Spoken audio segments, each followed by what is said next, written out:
ஈரோட்ல விஜய் என்ன பேச போறாரு அப்படிங்கறத அவர் பேசுறதுக்கு முன்னாலேயே சாட்டை துரைமுருகன் லீக் பண்ணிட்டாரு. இன்னைக்கு இந்த வீடியோ தான் சமூக வலைதளங்கள்ல வைரல் ஆயிட்டு இருக்கு. எதுக்கும் ஸ்கிரிப்ட நோட் பண்ணி வச்சுக்கோங்க. விஜய் ஏகதேசம் இததான் பேசுவாரு. என்ன கூட குறைச்சலா 1, 2 லைன் இருக்கும் அவ்வளவுதான். மத்தபடி சாட்டை சொல்ற மாதிரி கண்டென்ட்ல ஒன்னும் பெரிய வித்தியாசம் இருக்காது. ஈரோடுனா பெரியார் தான். மஞ்சள், ஜவுளி, அந்த ஜவுளி நெசவாளர்கள் பாதிக்கப்படுறாங்க. ஸ்டாலினங்கள் இத பேசலன்னா நான் இனி விஜய பேசலங்க. கண்டென்ட் ரிலீஸ் ஆயிடுச்சு. நாளைக்கு என்ன பேச போறாருங்கிறது இது பேப்பர் ஏதாவது வெளியில வந்துருச்சா? ஏங்க நாளைக்கு என்ன பேச போறாருங்க நான் பேசுறேன் பாருங்க. அதாவது நாளைக்கு ஈரோட்டுக்கு போயிட்டு முதல்ல நெஞ்சில் குடியிருக்கும் நண்பா நண்பி தோளா தோழிஸ் அப்படின்னு சொல்லிட்டு ஈரோடுனாலே நமக்கு எல்லாருக்கும் தெரியும். நம்ம கொள்கை தலைவர் ஈவேரா பெரியார் பிறந்த மண்ணு, டீ கடையில் நின்னு நீ தின்னு பாரு பண்ணு அப்படின்னு சொல்லுவாப்ல.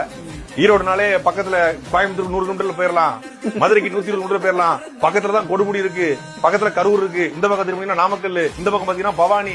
அது மட்டுமா, பவானி பக்கத்துல பண்ணாரி அம்மன் இருக்கு. பண்ணாரி அம்மன் சாதாரண அம்மன் இல்ல, நினைச்சதெல்லாம் தரக்கூடிய அம்மன். என்ன ஸ்டாலினங்கள் கேக்குதா? இதான் கண்டு 10 நிமிஷம் பேசுறதுக்கு எதுக்கு இவ்வளவு பெரிய ஏற்பாடு?